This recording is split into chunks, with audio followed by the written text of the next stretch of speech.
Have you ever wondered why you have an aversion to a certain food or why you're drawn and attracted to a certain part of the world? Well, maybe it's because of your past lives. Have you ever explored your past lives? Well, today's guest, Ronnie Ryan, is here to share with us her experience of doing readings for people and accessing that information from their soul field, from their guidance to share with them. And she's here to tell some cool stories. And we hope that you join us to find out more. Soul Nectar Show, the Soul Nectar Show. You're invited, delighted to discover who you are. Anything is possible if you believe.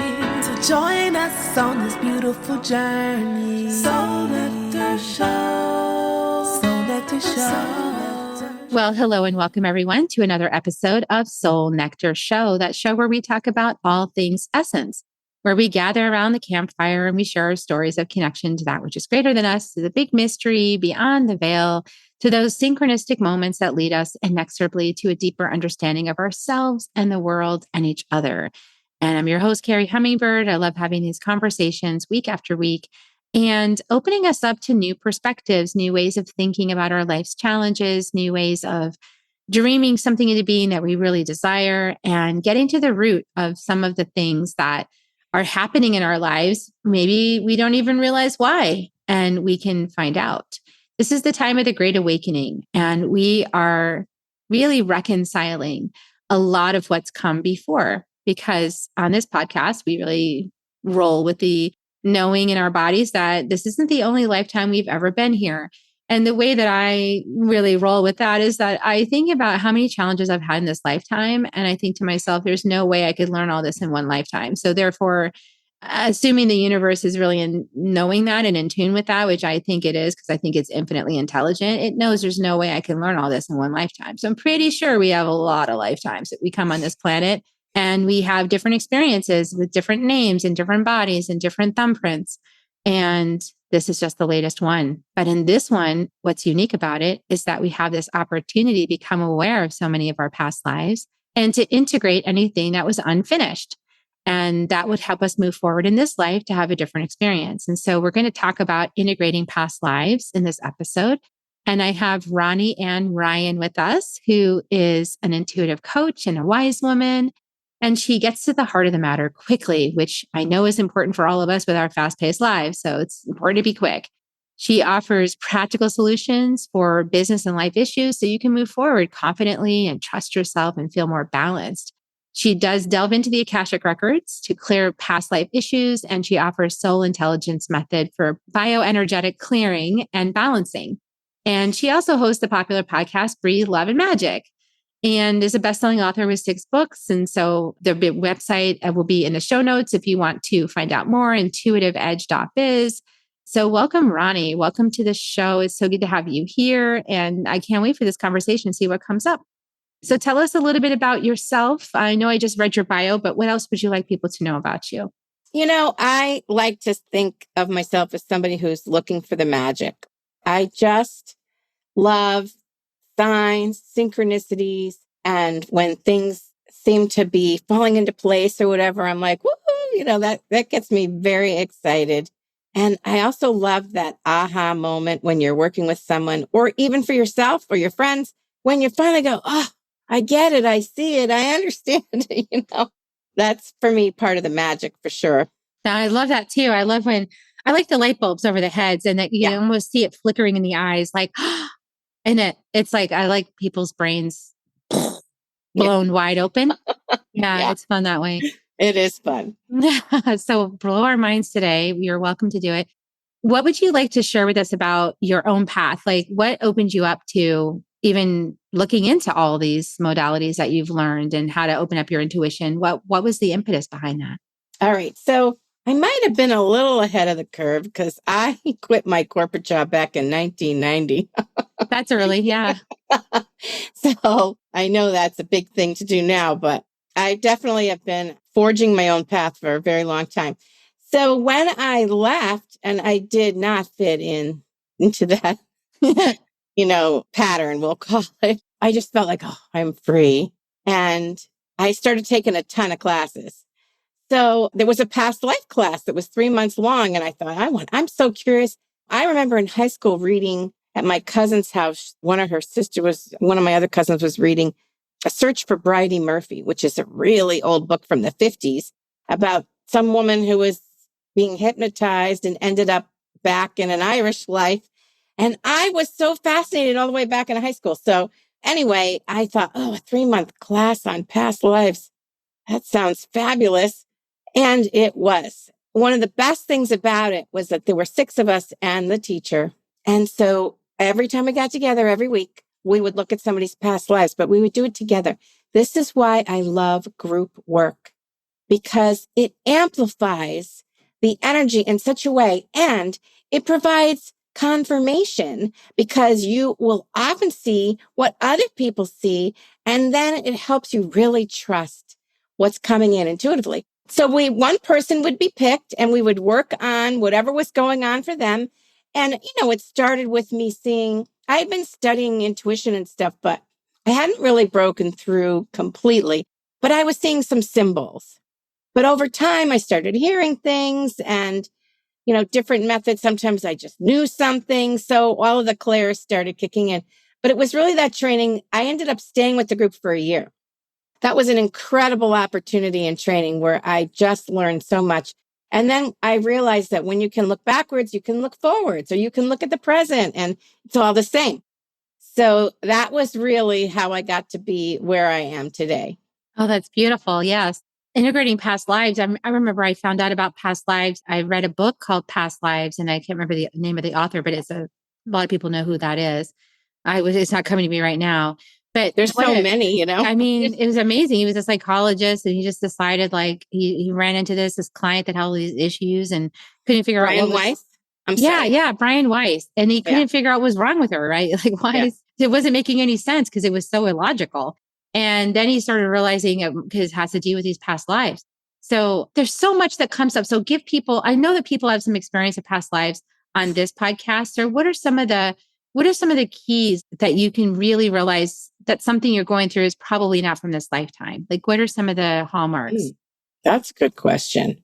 Well, if you have an irrational fear that has no foundation in this life, there's a good sign. If you have an aversion to something, that's another good sign. So I'll give you some actual examples from my life.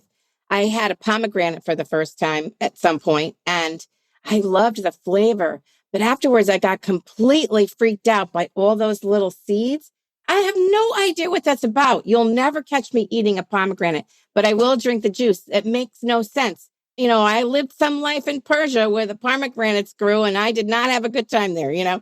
So it's simple things like that can give you those clues, but there's so many clues to think about your past lives. You might think about what periods of history fascinate you, or, historical novels or movies have you seen that you just were enthralled with and loved? Like, my favorite movie of all time is Dangerous Beauty, which is about the courtesan Veronica Franco in Venice in the 1500s. Like, what a movie. Just so magnificent. But I just want to be there. I want to, I know I was there, and, just things like that. It could be food, cuisine, and things, or music.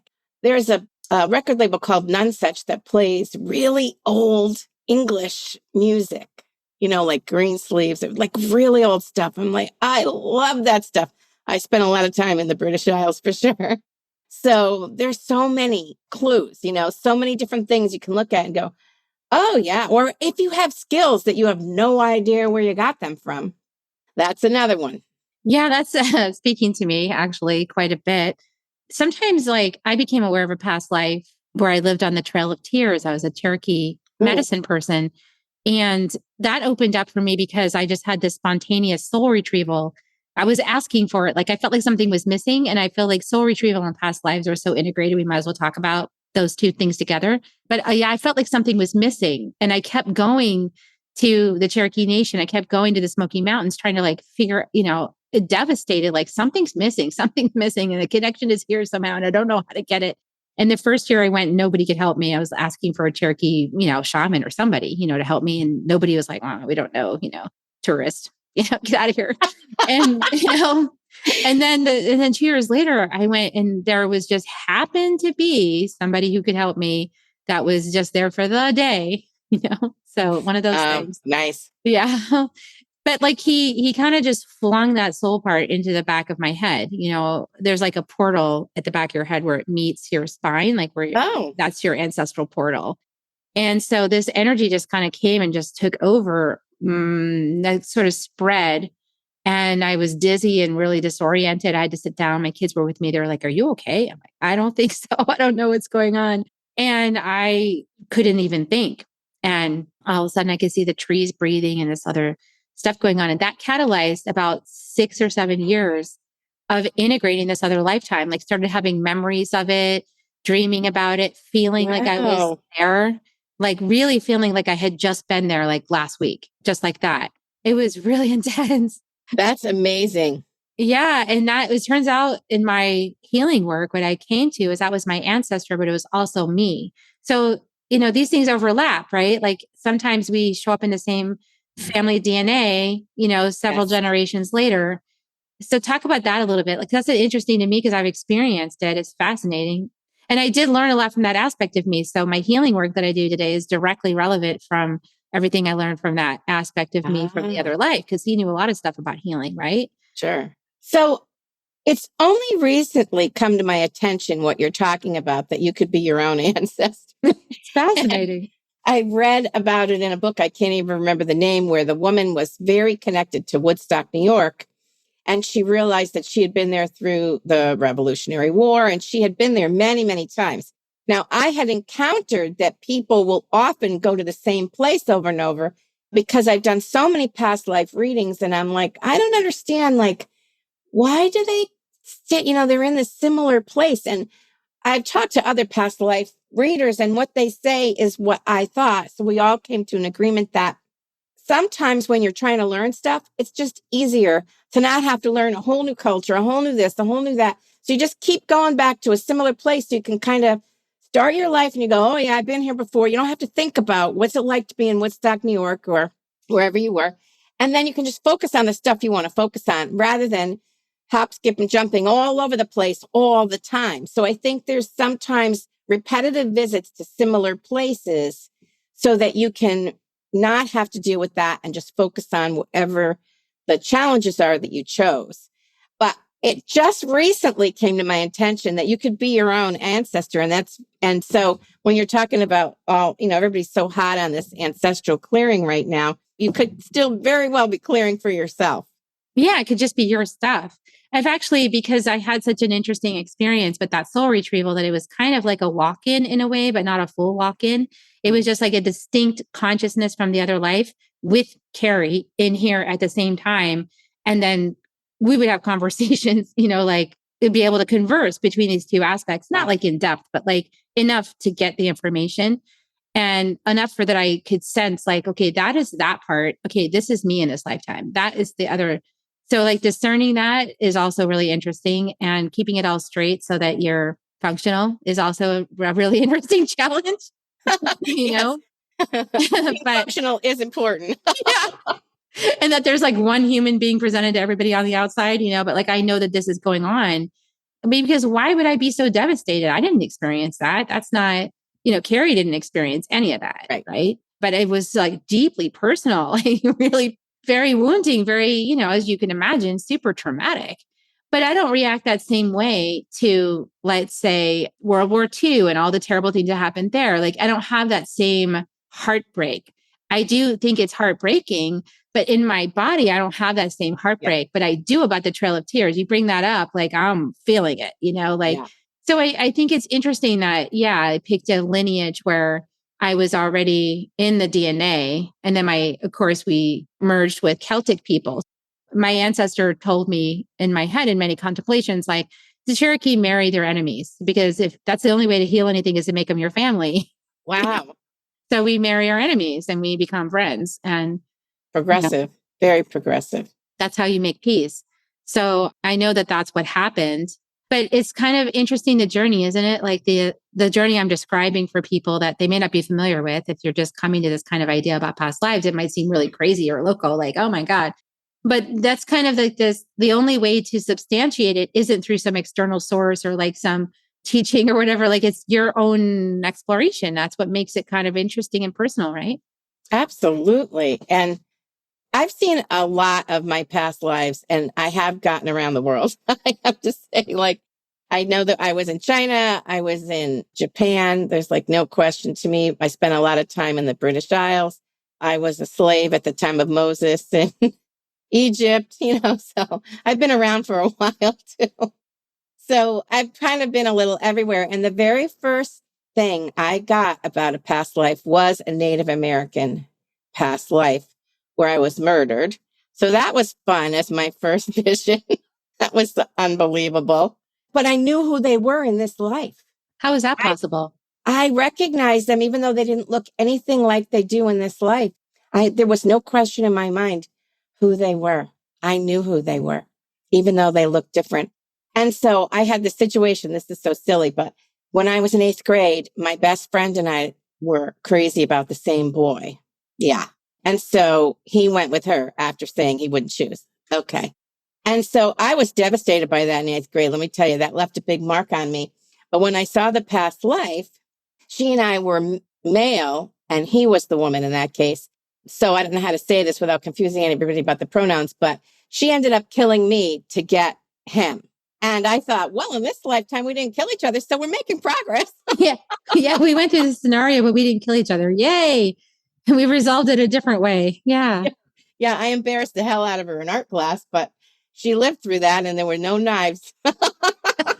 So we're getting better with our human Yeah, consciousness, sorting out these things. that's what And I figured. do you think these awarenesses come to make you more aware or present to the soul agreements or the past challenges that are recurring now so that they come up for healing? Like these past life remembrances, is that to support us in resolving present day challenges? That's such an interesting question. Yes, I think that some people see them and some people don't because it depends on what you need and everybody's very unique. Clearly, I needed to see a lot of my past lives because I have seen so many of them. And of course, it reminds me of Shirley MacLaine when she wrote Dancing in the Light. And was that in the 80s? And she went through a ton of her past lives. She had a ton of past life work done. And I was just fascinated by all of those things. So I really wanted to see mine. But I think that some of them are healing. Some of them are interesting. Some of them explain some of the skill sets I have. Like when I was in high school, I did a lot of calligraphy and I did a lot of people's wedding invitations as a job. I did calligraphy for them. And I'm like, where did I even learn that? Well, yeah, I was a monk and I did many illuminated books and Bibles, like in the, 10, 11, 1200s or whatever. I got really good at calligraphy. So I think that some of it for me is fun, but I think it also shows me where I got my skills, what has made me who I am as a soul. So I think there's a lot of learning there if that appeals. What's interesting is that you're talking about how in your life, you've been given access to all of this information about all of your past lives. And then I appreciated that you said we're all unique because you guys, if you're not getting that, you could just be like me. Like, I mean, I know I had a dramatic experience of it, but before that happened, I didn't have any knowledge of it. And I remember my dad had this amazing experience where he went to some workshop where this woman was speaking to an auditorium of people and she was psychic and she knew that he was, and he wasn't raising his hand to say, yeah, I heard what you said in your head, and she stared right at him and looked at him and said, I know that you heard what I said. So like, well, that's crazy, right? That is crazy. He had all these experiences in the 70s and I wanted to replicate that. So I went to go see like one of these people that, past life regressionist. And I got nothing. I literally laid there and I'm a visual artist. I saw nothing. Wow. I just saw darkness. And I was like, this is not fair. So I got really mad, Ronnie. And I went to the gym afterwards and I was riding my bike. This is before I woke up. I wanted to wake up so bad, and I was knew there was something important in there. And I was riding my bike and I was like, I'm going to see who Oprah recommends for past life healings, because obviously that person doesn't know anything and they suck and they're not doing it right. And so I'm going to find the best by looking at Oprah. And I was like, And then all of a sudden, this masculine voice boomed literally like a loudspeaker in my head and said, "You have a life, live it." Huh. What does that mean? Just like pay attention to what you're doing now? I was like, okay, I'm going to drop the whole past life thing. Oh, okay. And then 2 years later is when my path started to waking up. And then a couple years after that is when I had the soul retrieval. So it was kind of like, it's not time yet. Yeah. Knock it off. Like you're getting ahead of yourself, right? Like, because I was about to destroy my life, right? And if I'd had the past life healing, I might not have done it, Wow. So, well, they say that it's not necessary because everything you need, you have right now. So I don't think people should feel bad if they haven't had any of these experiences. I can also tell you, you do not need hypnosis to see your past lives at all. And personally, everybody has a different way of doing it, looking at it or whatever. I don't think you need to know what happened through birth to death. To me, there was a main lesson that you learned or several main lessons. So when I go to do somebody's past life, I don't tell them step by step what happened to them. I don't bother with that because there's a lot of extraneous information that really won't help you. What I tell them is, what's going on in your life now that you think might be from the past? And that's what we go look at to have a better, deeper understanding of why those things are still occurring now so that you can hopefully learn about them or resolve them and move on and learn something else. I mean, that's the whole point of what we're doing is to resolve, whatever the problems are, learn, and then continue to grow and learn and expand. So I don't bother with those things. Some people might want that, and that's totally fine. It's not bad. It's just that it's not always necessary to get that kind of detail at all. And for example, seeing your death, I don't even know if that's good. I don't know if that's a necessary or good thing to do. Now, I had a woman come to me, and this is one of the stories I always tell, but I had a woman come to me who was young. Maybe she was like 25. She was Japanese because I could see her name on a slip of paper. I was working at psychic fairs back then doing past lives. And so she wanted to know about her most recent past life. And so I saw her as an American sailor at Pearl Harbor and that she had died in the Japanese attack on Pearl Harbor. And that kind of shocked her. But then she said, "Why am I so afraid of fireworks and loud noises?" And I'm like, the bombings. Then she was like, "Why am I afraid of drowning?" And so she started to share some things with me, all of which was explained by her a traumatic death from her most recent past life. That's what I'm trying to say, most recent. So in that case, it was probably helpful to clear up some things for her. But I also thought, what an amazing soul to have been a man, American, died in that attack on Pearl Harbor and came back as a Japanese woman. I was like, oh my gosh, that's like I said, you have an amazing spirit. You're very brave. You're obviously very curious and you've got a lot going for you because that already to me said a lot about who she was. Yeah. She went to become one of the quote perpetrators to understand that perspective and live it and embody it and feel it rather than staying in one track, which I don't think we don't want to judge anything. I don't want to judge anyone's soul's choices, but that's an interesting thing to do, right? It's kind of like my Cherokee ancestors said, we marry our, our enemies and we become one. So yeah, that's fascinating. So when you see things like, how does your intuition work? Because I know that intuition works really differently for everybody. It sounds like you see visions. Is that what happens for you? I have such a combination. Sometimes I see things. Sometimes I hear things. Sometimes I know things. Sometimes I feel things. I'm using the 4 basic clairs and I never know. And it could all be going on at the same time. So I love the visions. That's my favorite, but I don't always get to see that. And sometimes I just channel it. And so I don't even know what's going to get said. I just start talking because I know it's kind of like a siphon. You just get the energy flowing and then the stuff's going to come out. So that's what I do sometimes. If you don't have a lot of time, you don't have time to second guess yourself. You just got to do it. You know what I mean? And that's what I learned at psychic fairs is like you're getting thrown into the fire. You have 15 minutes. There's no, is this right? I don't know. And you just got to spit the stuff out. It was really good training. That sounds like good training. Yeah, maybe that's what people should do if they're trying to perfect their psychic skills or their intuitive skills is go do a booth. For the week of heart, though. Every 15 minutes, a new person's story.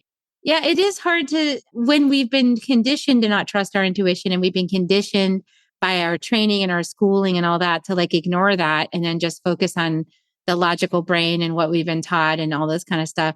When you start to open up your intuition, it can be challenging, right? Because you have to listen in a new way to yourself and trust the impressions that you've been getting. Have you always trusted your intuition or did you have to go through a process to open that up for yourself? I went through a 7-year process. Okay.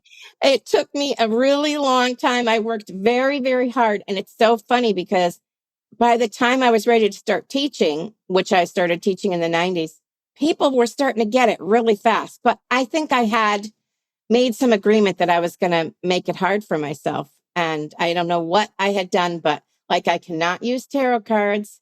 And I saw the past life why I can't use tarot cards. So there's a lot of things that I have roadblocks or whatever. And I've had to, push past them or whatever and be diligent and really work hard. But today people just get it. Like the minute they try, it's amazing how, in case anybody's struggling, don't worry, you'll get there. But for a lot of people just say, hey, I want to try this and boom. So when I teach healers. So I teach people healing work through the Mesa tradition of the Andes. So in my healing training, one of the things that we learn how to do is to step into the hollow bone, what I call the hollow bone, and like put ourselves aside. It's like, okay, I love you, little Carrie, but you're right here. Like you get a front row seat to this really cool thing that's about to happen. And then putting myself in the hollow bone, like releasing myself, becoming spirit. And then listening. And then like you're talking about, a lot of times, like it'll just be this stream of information that comes in. And as soon as I light the tobacco, for me, that's my method is I'll light the tobacco and I'll start blowing it and it'll just start coming in. It's like this, it's this, it's this, and it's this. And then I'll start asking them like, do you feel this way? Yes. Oh my God, that's exactly how I feel. Or so that is kind of how I do it. But I liked what you said because it reminded me of that. It's like, you can't question it. You just have to be courageous and invite, like, this is what I'm seeing. Does that resonate? Right. And trust yourself. Like, just go ahead and say it. Just say the thing. You have to say it. One time, this was the craziest thing. I was working with this woman and she wanted to know about her history. So when I saw her taming tigers, I'm like, oh, this is so ridiculous. Honestly, I felt stupid, but that's the thing. Just say it, So I said, I see you as a man with your father taming tigers for the Rajas of India. She goes, oh, afterwards. She didn't say a word through. I said all this crazy ass stuff. And then at the end, I said, well, how was that for you? She goes, oh, whenever you said that tiger thing, I couldn't believe it. Whenever I have to pick an animal, I always pick tigers. And then she went all off on all this tiger stuff and told me all the things I was right on the money for. But in the meantime, the whole time I'm doing the reading, she's just sitting there like a stone. So that is so intimidating. Yeah. You have to trust it, right? And just say it. That's why when my healers start their first sessions, it's just like a really low amount. It's like $35 for half an hour. Because that, most people, $35, you can like, you're going to get whatever you get and you're okay with it. You don't get too upset, but if it was like $1,000, you'd be really mad. So we get these impressions. And sometimes I wonder, Ronnie, I wonder what you think about this. Sometimes I wonder with these impressions that we get as healers or psychics, if they're like symbology, like if they're archetypal symbology that spirit is offering for them right now, that somehow that symbol really speaks deeply to their soul. Just because it's like an image or a symbol, not necessarily anything beyond that, but it creates a story, right? That we can make sense of it all. What do you think about that? Or do you think like literally they had another lifetime? Wow, that's another really deep question. I know, right? I like these questions. Yeah, you're good. So I have to say, I'm not sure. Part of me wants to think that you're understanding the symbology because you relate to it for a reason. But who knows? Sometimes it's just a symbol to get the point across. And when I first started doing the past lives, I saw a lot of symbols that I didn't understand.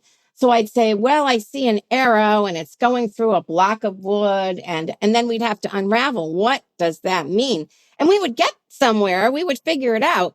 So those were just symbols. It wasn't necessarily a past life, but it had to do with whatever the situation was. So it's possible. I think it probably depends on who the person is and how spirit knows what they need. Do they need the real past life? Do they just want to see the symbol? I don't think it's even up to us. I think it's up to spirit who's providing the information. That's how I look at it. Spirit knows what they need. I don't know.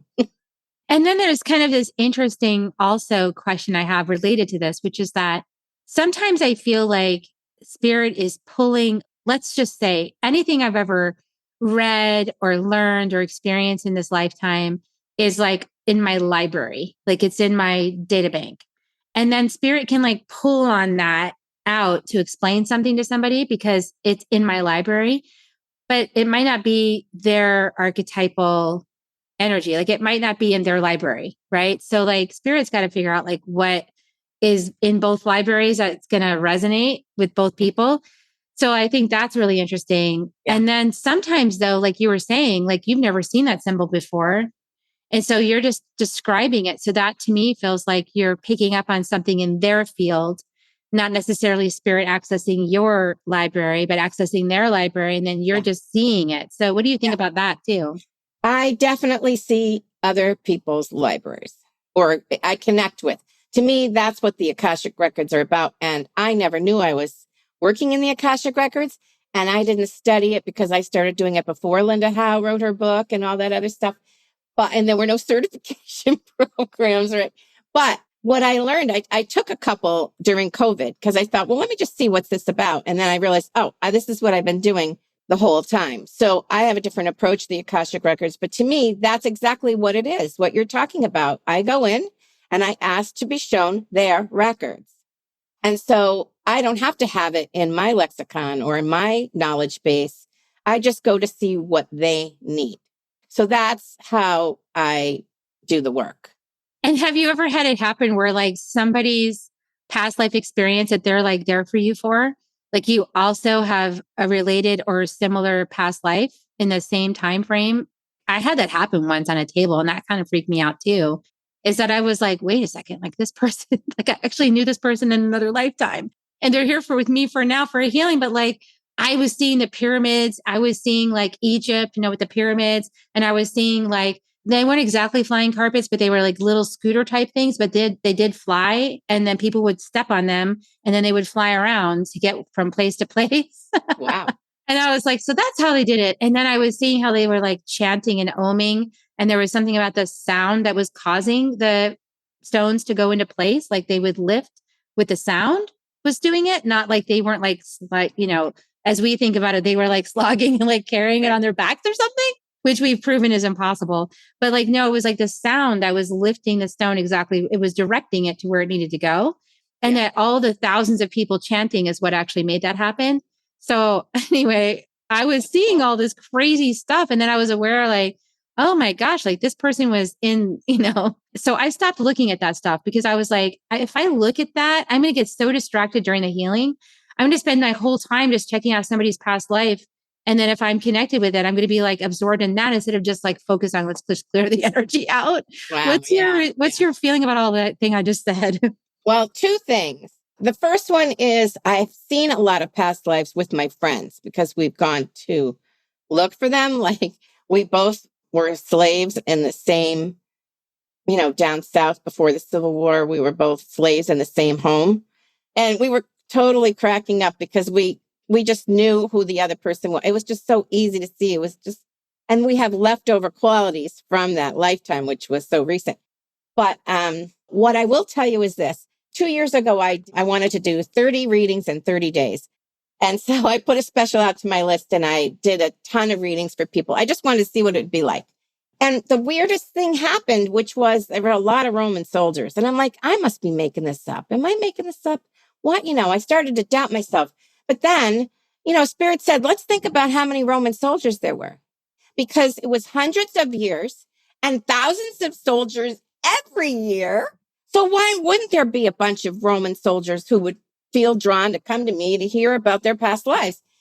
And so I let it go and I thought, all right, there's a lot of Roman soldiers and I love Rome. So that might be one of those things, ancient Rome, that you're talking about, where we all gravitated, because I could see those lives because I loved the Roman times. And I just got a Roman coin for Christmas this year. So I was so excited with Abundantia on it, the goddess of prosperity and stuff. So I think that it's possible what you're saying. I haven't had that much of a overlapping vision that I got distracted, but I can imagine how distracting that would be. So good for you for pulling yourself back. I was like, wow, I'm getting a little too fascinated by this. Let me just pull out of your second chakra now and just clear that out. Like, I don't need to know. But that's really cool. The spirit showed me that. Thank you. I was curious about how they made those pyramids.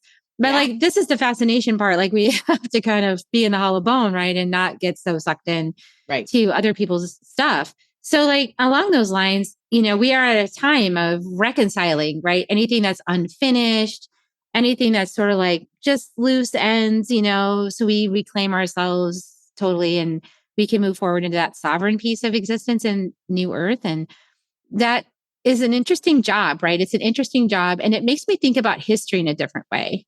Rather than so literal, thinking about history and being upset and judging and blaming and shaming and all that kind of stuff. Like, doesn't this give us a different slice or a different take on history as a different perspective? 100%, because we've been perpetrators and we've been victims. And that's how you learn all your lessons. And it's very hard in this body, on this earth, to wrap your head around that and think, I signed up for this, no matter what it was that happened, because so many awful things happen to such wonderful people, or to, whatever kind of people. It's just impossible to get, but it all has to work somehow, or it wouldn't be happening. So it's not easy to get there, but that's one of the things I like about past life work is, when I work with a woman who's constantly having battles with her husband and fighting over everything, and she can't stand him. And then, I said, well, let's go back and look. Why is that? Why are you fighting with him? Let's go see what happened before, or somebody who was cheated on, or something, all of these things. Chances are we signed up for the experience because we needed to have a better understanding of it from that first person viewpoint. Oh, that's amazing. That's amazing. So that is so fascinating. I think about certain individuals that I've been in contact with in my lifetime this time. And yeah, it feels like I've asked questions about, like, was this person involved in that other lifetime that I was telling you about with the Trail of Tears? And this one particular person, it's like, yes, like there was a huge betrayal there. And here's the interesting thing, Ronnie, is when I met this person, there was like lightning across the room. Like, it was a strange feeling. Mm-hmm. And I've never had that since. Okay. The only person I ever had that with, where like I look across the room, the lightning across the room, and I interpret that to mean, oh my gosh, it's a soulmate. And it was only 2 decades later when I met my teacher, Alberto Vialdo, and he said, when you get that feeling, that person probably killed you in another life, or like really tremendously wronged you in some way, And so I didn't know that at the time. I didn't know. I thought that was like what true love was, or something like that. Do people get that? Like, do they share with you that they have those kind of, like, when they meet somebody like that there's huge karma and they don't even know it? I have had that experience myself, but I will tell you that I haven't met any of I did meet one killer. I told you that at the start, right? But one person who killed me, but it's also been, to me, recognition. I have had that many times where I recognize them, and like from across the room, you just zero in on them and go, who is that person? I need to know them. But I haven't had it as dramatic as that. I'm not sure. I think it could be a variety of things. That could be one thing, though, for sure. But I know a lot of people are very interested in this twin flame situation, where that's so popular right now. And I will tell you that if you're looking for a twin flame, you're looking at get burned. You know what I mean? Like, it's not going to be like a happy-go-lucky. It's going to be hell, learning a lot of hard lessons. And you might want to think about that before you sign up for that. So I don't encourage that at all. So I don't know. I'm not sure that it's always like that, but I have had that experience, and they were very important, pivotal relationships, mostly with women, with other women. But also, we sign up for these things. Like, the idea is that we're in the same soul pod. I can't remember the name of the guy, Michael. Maybe it'll come to me. But he wrote Soul Journey, and I think that's what it's called. And he talks about life between lives. Michael Newton, Lives Between Lives, and what's it like in the soul pod and whatever. And what came out from my learning was they agreed to work with us. They agreed to give us this pain. We asked them for this pain so we could learn this lesson, so we could get through whatever it was and see if we could get to that next level and get past it or get over it or learn from it or whatever it is. So the person who killed you, you probably agreed to that. I mean, it's not always true, probably, because there's no everything black and white. You can't make that black and white. So sometimes there could be things that kind of came as a surprise, but I don't know how much gets planned versus how much is spontaneous. Yeah, it's always been my question, like, is it resolved? But I feel like I arrived to the reason why that all happened through some plant medicine journeys. Finally realized, like, oh, okay, that was our agreement because I had to learn. Sometimes we do things in other lifetimes out of, even though we're really high integrity people and we practice really high path, we still can fall from grace because we get so devastated that we want to like punish the people that are doing these terrible things. Sure. And then we can misuse our gifts of magic against that person and all of their descendants. Yeah. Whoops. And then find yourself marrying them in this lifetime. Whoops, that's a mistake. So, we get an opportunity to see that that's not a good way to do things. And sometimes I think it takes us multiple lifetimes to figure this stuff out, because it's not just like one lifetime. It might take you a dozen lifetimes to figure stuff out, Yes. I think that's very true. You probably get many opportunities to work through situations. You might not get it right the first time and the second time, and that's totally fine because that's why you're here, to learn. So you don't even have to beat yourself up over it. It's to be expected. Yeah. And that's the other thing is like our kids come in knowing fully what the thing is. Nobody's deceived in that. Like when you're a soul, everybody knows the game plan. They're like, oh yeah, I'm going to come in and it's going to be really uncomfortable. Like there's going to be the War of the Roses going on. I'm going to be their kid. Okay, this is going to be fun. Let me see what I can learn from that. And, then we do our best, Resilience. We get to practice resiliency, honesty, transparency, integrity, and then we get to forgive each other, and I feel like forgiveness is reconciliation in my book, but that could take another couple lifetimes. So, or sometimes it's just spontaneous and you just shock the heck out of yourself and let go. It's like, it's done. And it could be done for you, but not the other person. And that's okay too. It's still done. Because it's like your curriculum is your curriculum, doesn't depend on other people. So that's what I learned in this lifetime too. I was like, oh, I can totally forgive this and be done. Yay. I'm setting myself free. Woohoo. We're over, done with that contract, done, moving on, find somebody else to play with on that one. Yeah. Thank you. Thank you. And goodbye. Yeah. So, but like we're all one, right, Ronnie? So like, that's what makes this whole conversation so funny to me is sometimes like we have such a hard time forgiving. I know. And we can hold grudges for lifetimes, but then we're actually all one. So we're just holding a grudge against part of ourselves, aren't we? Isn't that? Well, it's a little mind blowing because on Earth, it's very hard to get that 1,000 foot or 10,000 foot viewpoint. We don't have that ability that often. Some do, but for the most part, we're really here and now. And so it's hard to get that incredibly higher elevation perspective to see, oh, that's okay. You know what I mean? Because right now it feels like it's not, But I think that, and I hate to even get into this, but that's part of what is so distressing about how divided the U.S. is in politics, because actually, I don't want to hear either side what they have to say, but it's just so distressing to see how will we ever come together? So when I listen to all the predictions about this and that and how it's going to work, I'm like, yeah, okay.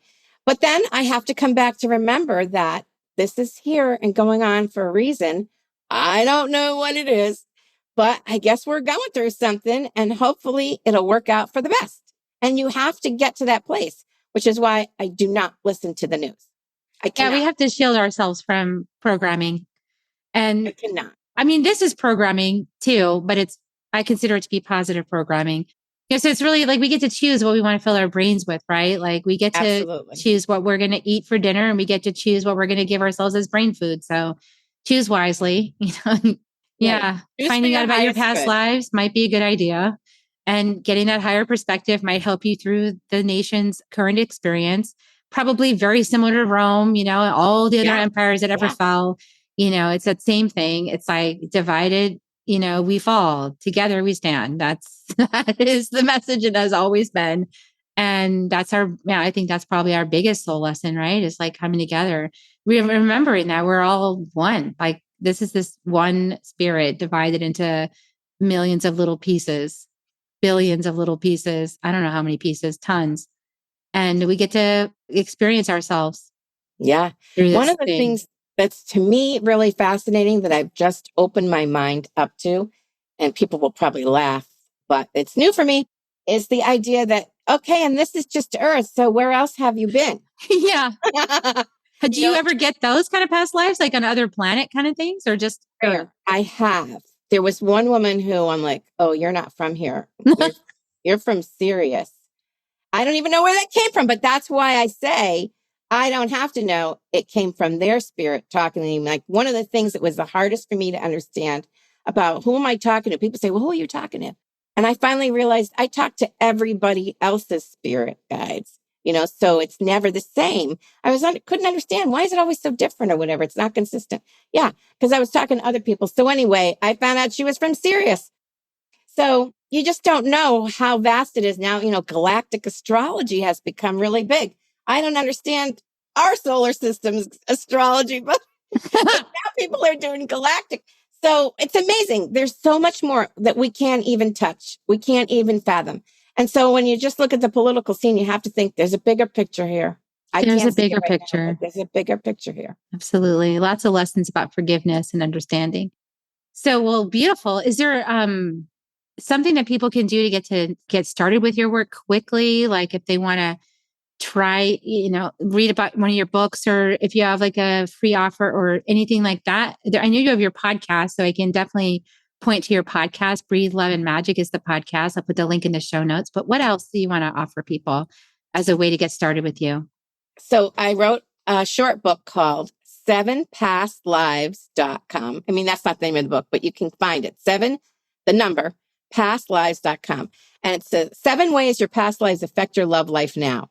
So if you're curious about how your past lives might be affecting you today in terms of love, but it might just be interesting in general, you can go there and find that and download that for free. So that's one of the things that I have to offer. Awesome. Beautiful. I'll put that in the show notes, and 7pastlives.com, everybody. And gosh, it's been a great conversation with you. I've really enjoyed it, Ronnie. What a lovely insight into your world and all that you're offering people. This realization of themselves is larger than this lifetime. And so appreciate you doing your work in the world. And I want to encourage everybody to share it out, with anybody that you think would be interested in resolving that pesky issue, that doesn't seem to go away and has no reason to be there. And go send them over to Ronnie. And also, we're going to give you kisses. So, Ronnie, I always give people kisses at the end of the show. So, just little Reiki kisses. So, join me if you like. But here come the kisses, everyone. We love you. Oh, that's so beautiful. All right. Well, I'm going to send you purple sparkles because that's my purple sparkles. Send them. Are you ready? Yeah. All right. They're joy and happiness. Love it. Feels good. Fun. Thank you. All right, you guys have a great week with your purple sparkles and your kisses. And we'll see you next week on Soul Nectar Show. Bye for now. Much. Thanks. If you found even one gold nugget in this episode of Soul Nectar Show, will you do us a favor? Will you subscribe, like, and share this episode? Maybe even write a comment and let us know what you thought about it. We really, really want to engage with you at a much deeper level. Let's be part of community together. Have a great week, everyone. Bye for now. To dive in deeper to nourishing conversation, visit soulnectar.show. Soul Nectar Show. Awaken, awake, Nectar Show. Take a sip from the drip of nectar from the source of who you are.